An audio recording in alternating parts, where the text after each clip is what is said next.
Hi there once again. Happy to have you with us. I'm your host, Jeff Smith, and this is Leading Edge.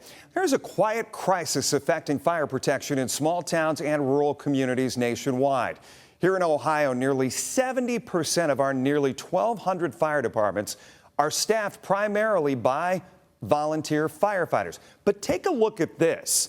Between 2018 and 2021, Ohio saw a 6.5% drop in volunteers, even as the calls for service went up by a total of 9%. Now, you can extrapolate that number out to be heading in the same direction right now. And that is just a snapshot of a larger trend nationally. According to the National Volunteer Fire Council, America now just has over 676,000 volunteer firefighters. That is actually down more than 200,000 from the 1980s, even though our population has grown and emergency calls have more than tripled. In 1980, departments handled about 12 million calls. Last year, they answered nearly 38 million, and more than 70% were for a medical emergency. Take a look at this. According to National Volunteer Fire Council, approximately 65% of the country's estimated 1 million firefighters, 1 million or more firefighters are volunteers. And 64% of fire departments in the U.S., they are volunteer-based. So there is a need and a desperate cry for help. Joining me today is Mark Grove, Assistant Fire Chief with the Woodville Fire Department, and Chief Deputy Rick Sluder from the Ohio State Fire Marshal's office, both spending some time with us here today. Thank you so much for taking the time, because as you said to me, Mark, you said this is a serious issue that we're dealing with. Yes, it is. We've noticed a steady decline in the amount of volunteers coming through our doors, so we want to try and make an awareness, not only for our department, but for the whole state of Ohio. Is this because you've got retirements, or is this just because there's a lack of interest? Some of it is people don't know that we're all volunteer. Other parts are when you have children in school. We've had area departments, not only ours, but people join the fire department, they get married, have kids, and there's a lot more going on in the sporting world now than there used to be. It used to be you had responsibilities for parents, you're saying. Yeah, kind of tugs at them in all directions. Say if they're in soccer. Yeah. It's just not a fall sport anymore. Yeah.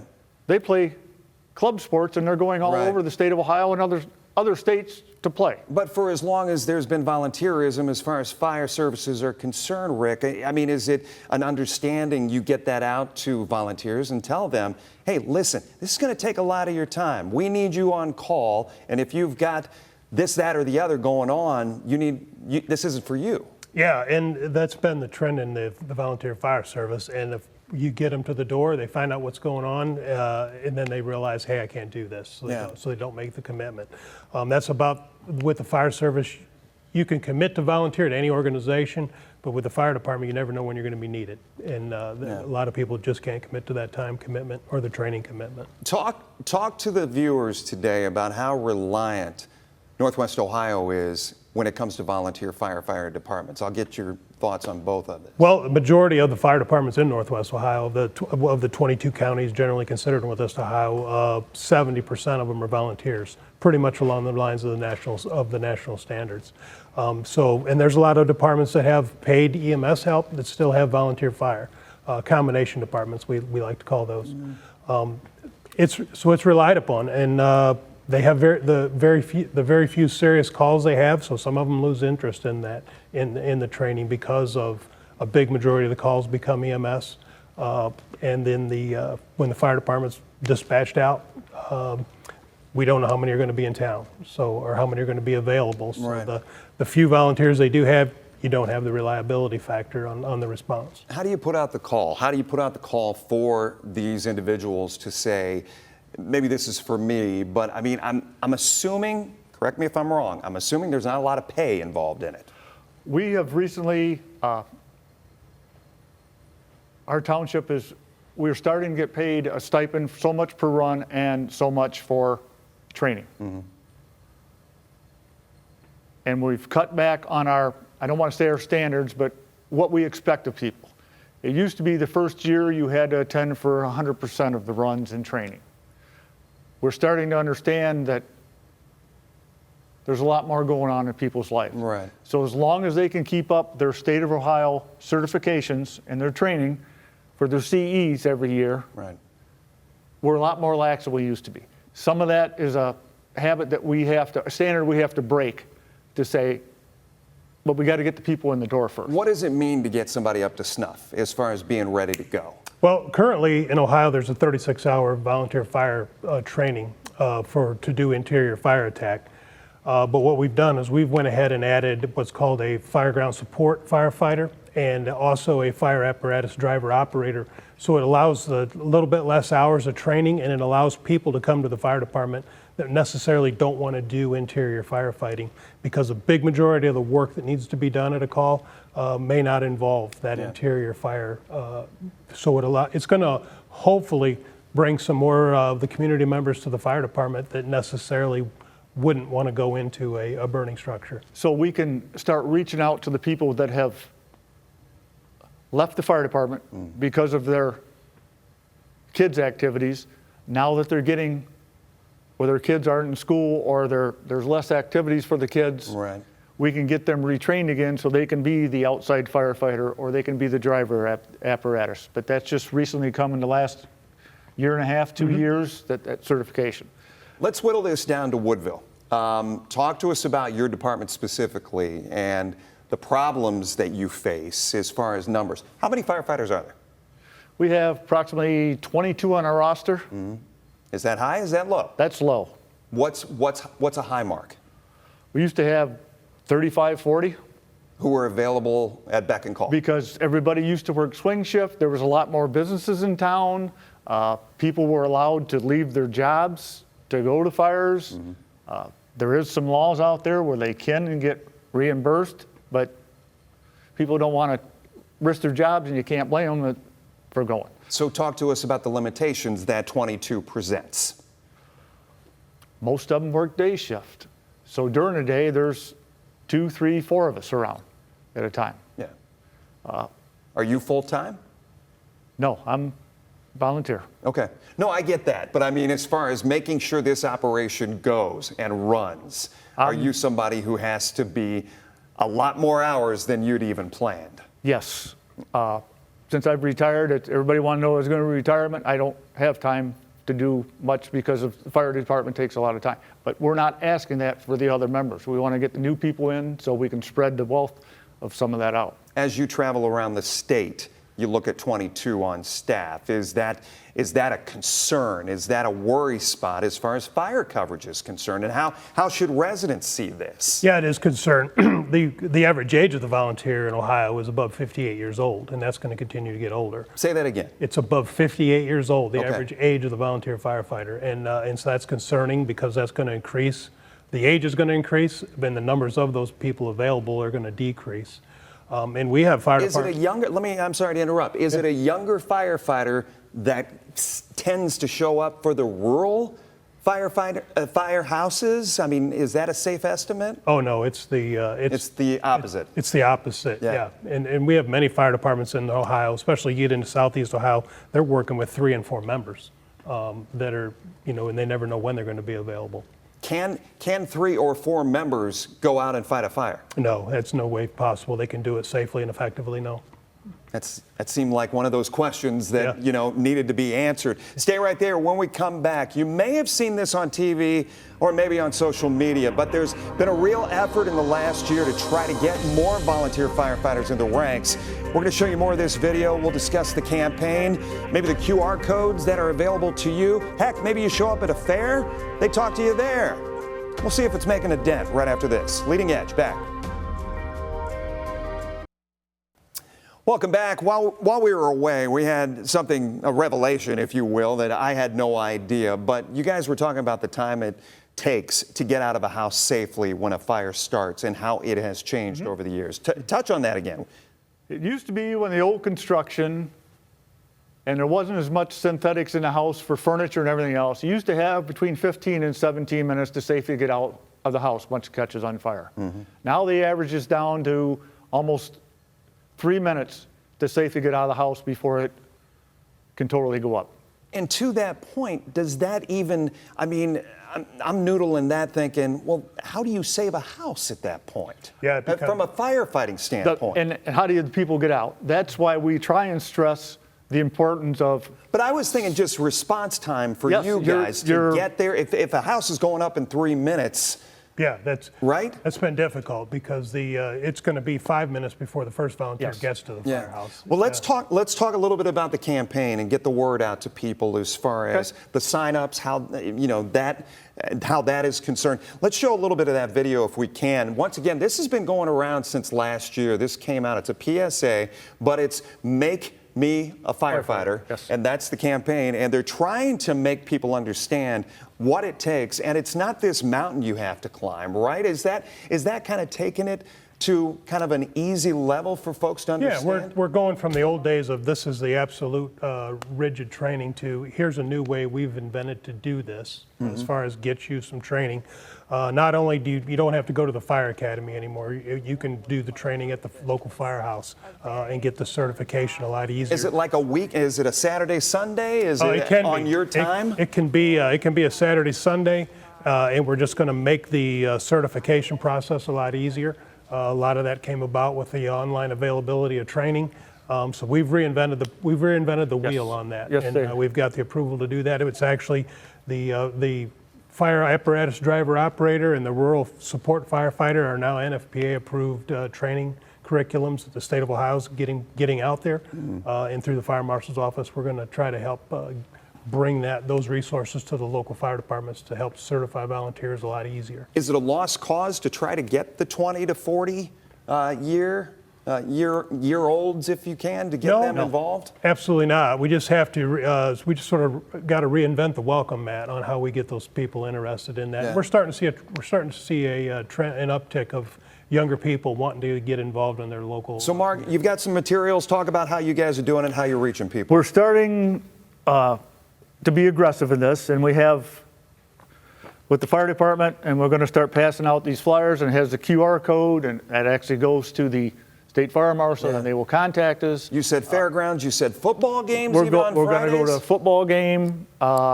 We're probably going to send these out to every resident of Woodville and Woodville Township, just to see if we can get an interest. Yeah. I've had some interest from people that I've talked to after they had an incident, because one of us officers usually goes back to make sure everything's okay, whether it's a down power line or smoke in the kitchen or actual fire, and we double check with them. Never realize you need the help until it's too late, right? And then we always try and stress with the new burn times on smoke detectors. There's actually programs out there that some departments have incorporated that have a little more manpower, that the Red Cross will actually offer free smoke detectors. I wanted to ask Rick real quick, how do people get more information? Where do they need to go? Besides that QR code. That State Fire Marshal Engage platform on our website through the Ohio Department of Commerce, all that information is there. You use that QR code, you put in your information, it'll direct you to your local volunteer fire department. Sounds easy enough. So the call is out there. We appreciate the insight, guys. Good luck going forward in the fall. We appreciate it. Coming up next, Toledo's been talked a lot about how it's a hotbed for a real estate investment boom, but the problem might be who's getting squeezed out and left in the dust. We'll talk more about that next. Welcome back here on Leading Edge. Toledo's grabbed the headlines across the country, ranked this year as America's hottest housing market. But while real estate surges and home prices go up, many residents find themselves struggling, sometimes pushed to the brink of homelessness. I'm joined by Janek Schaller. He is reporting in Midstory. It's an investigation of how Toledo's housing success is impacting its most vulnerable. I was really grabbed by this article. It came out in July. By the way, great to have you here with us on Leading Edge. But it came out in July. What was the genesis for you to kind of being tipped off to this is really happening? Well, it's great to be here, Jeff, Yeah. and I appreciate you taking interest in the story in the first place. It was a pretty long and winding road, I'd say, for publication. This was a 6-month effort on my part, and I definitely did not expect it to take the final form that it did when I started out. Initially, I was just looking into what it was like to be food insecure and house insecure here in Toledo. And I was connected with a bunch of really lovely advocates for housing justice within the community, people working at Cherry Street Mission, people working at the Toledo-Lucas County Homelessness Board as well, who are pointing me towards a kind of broader trend that they've been noticing, that they had actually been really successful in accommodating for people's immediate needs if they were experiencing homelessness up until very recently. But actually, from 2024 to 2025, we saw a more than 2 times increase in the size of the unhoused population here in Toledo. And I wanted to get to the bottom of that. I wanted to know how that came about in a city that had been doing so well to kind of limit that expansion. And it may be something that is outside of some of our viewers' purview. They live in outside areas, they're not seeing it. Are you talking specifically downtown? Are you talking, was there a hot zone that you guys found? Sure. So the data that we were working with for kind of this report largely comes from the point-in-time counts, or PIT counts for short. That's something that the Toledo-Lucas County Homelessness Board, the TLCHB, does once a year. It's a federally mandated thing that they do. It usually happens in January. They go out overnight and they take an inventory of everyone who doesn't have adequate shelter. Yeah. And that's actually over the entire county. So they do send out a lot of people, and most of those efforts are concentrated in kind of downtown Toledo, but we're seeing an uptick across the entire extent of the county here. Is it people are being priced out? And I wanted to talk a little bit about, you said 1,258 residents in Toledo lack permanent housing at the last count. That's right. Less than 25% of Toledoans live below the poverty line. Still high, right? Nearly 50% of renting households in Lucas County spend more than 30% of their monthly income on housing. Are those trouble spots for Toledo? Is this something that's rampant across Ohio? Sure. So looking first at that rate for the poverty line, about a quarter of all of Toledo residents find themselves below the poverty line. That is easily 10 points higher than statewide mark. So it is absolutely more of an issue here than it is elsewhere in Ohio and even elsewhere in the country. Did you look at that from a journalist perspective and go, why? Why is that happening? Yeah, no, it's a really important question to be asking, especially at a time when we're getting a lot of acclaim, a high profile for what seems to be an affordable housing market. Yeah. But actually, it really kind of takes a bigger view of what housing looks like in this community. When you let me stop you real quick. When you looked at this, are you talking about first-time home buyers? Are you talking about people being able to rent a place? How did that work? It's a great question. It's an important one too, because this report, this feature that I wrote, mainly looked at people who are struggling to make rent. And actually, that's a pretty fair assessment of this community. It has one of the highest rates of renting households in all of Ohio. The rate of home ownership is only 52% compared to a mark above 60 for the rest of Ohio. So we're looking at this dramatic increase in the average rental rates for month-to-month rent across the entire city. And that is tied to the amount of speculation and investment that we're seeing because of this housing boom in the community. People are coming in, buying up property, and looking to kind of rent it back to folks. And that's kind of largely, along with inflation, what's contributing to a pretty dramatic increase in the rent. We just had a series of stories, 11 Investigates. Our Brian Duggar looked at some of the outside entities that are coming in and renting up properties. One of them in Australia, one of them, many of them on the West Coast, who come in, buy these properties, raise the rent, and I guess my question, is that what is forcing many people out of these possibilities of having a roof over their head? Right. Well, I wouldn't say it's the only thing that's causing the issue here, but it certainly is contributing to it. We see, again, I just want to put really kind of a fine point on this. In the years between 2015 and 2023, we saw about an 18% increase in rent throughout all of Lucas County. In the 14 months after that, we saw the same increase. That kind of shows you just how quickly that spike began to take shape. Is there a policing of that anywhere? Well, it's good that you bring that up, because there are resources available to folks who are having a hard time dealing with a volatile housing market, especially if they're renting.